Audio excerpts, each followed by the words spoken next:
स्वागत है आप सबका आज की एक और सच के खुलासे वाली स्टोरी टेलिंग वीडियो में। इस वीडियो को सुनते समय अगर हो सके तो अकेले रहिए, हेडफोन लगाइए और बिना किसी पूर्व धारणा के सिर्फ सच को सुनने की कोशिश कीजिए। क्योंकि आज हम जिस मामले की बात करने जा रहे हैं वो सिर्फ एक इंसान की कहानी नहीं है।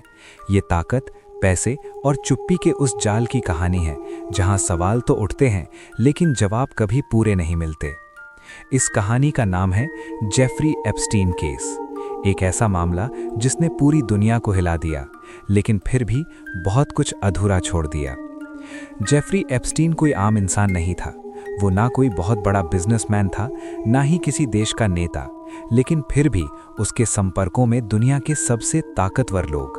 रिपोर्ट्स और दस्तावेजों के मुताबिक कुछ ऐसे लोग भी इस केस से जुड़े बताए गए जिनका असर राजनीति, बिजनेस और ताकत के बड़े गलियारों तक फैला हुआ है। लेकिन किसी का नाम सामने आना दोष साबित नहीं करता और यही वजह है कि ये मामला आज भी सवाल बना हुआ है। इसमें थे राजनेता, उद्योगपति, रॉयल फैमिली के सदस्य और बड़े बड़े नाम जिनका जिक्र आज भी फाइलों में दबा हुआ है।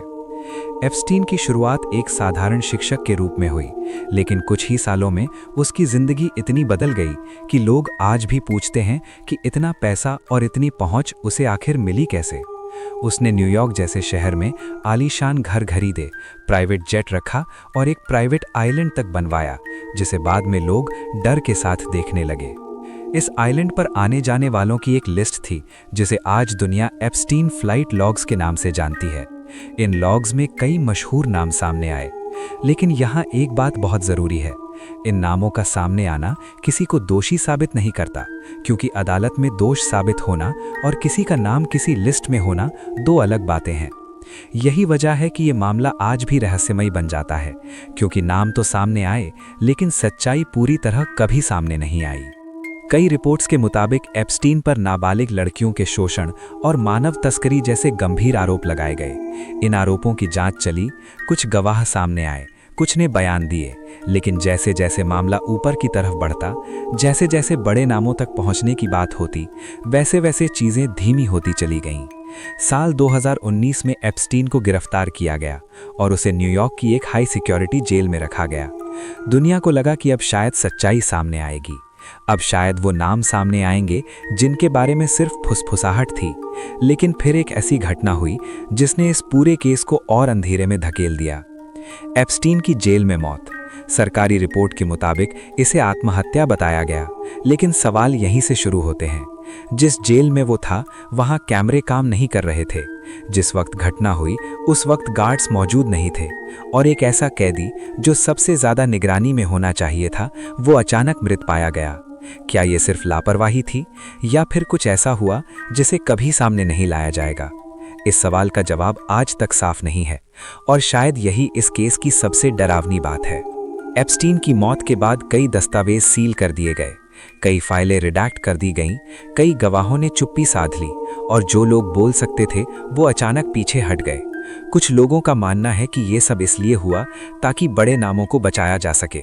कुछ लोग कहते हैं कि ये सिर्फ एक सिस्टम की नाकामी थी, लेकिन जब सवाल बार बार वही हों तो शक होना लाजमी हो जाता है। डोनाल्ड ट्रंप, बिल गेट्स और दूसरे प्रभावशाली लोगों के नाम भी मीडिया में चर्चा में आए, लेकिन यहाँ फिर वही बात दोहराना जरूरी है। इन नामों के आने का मतलब दोष साबित नहीं होना।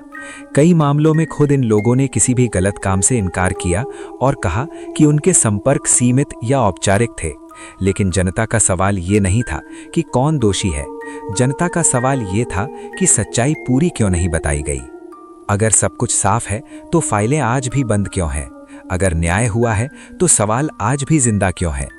एप्स्टीन केस हमें ये दिखाता है कि ताकत और सच के बीच हमेशा एक लड़ाई रहती है और कई बार सच जीतता नहीं बल्कि दबा दिया जाता है।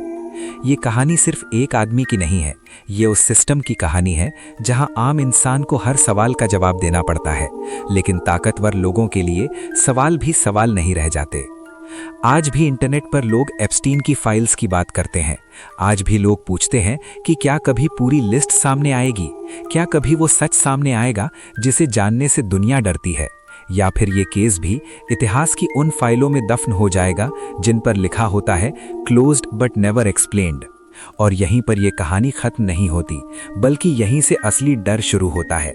क्योंकि जब सच अधूरा रह जाए तो वो अफवाह बन जाता है, और जब अफवाह ताकतवर लोगों से जुड़ जाए तो वो डर बन जाती है। और शायद यही वजह है कि एप्स्टीन केस आज भी लोगों के दिमाग में जिंदा है, एक सवाल की तरह, एक चेतावनी की तरह कि हर सच सामने आए ये जरूरी नहीं, और हर खामोशी मासूम नहीं होती।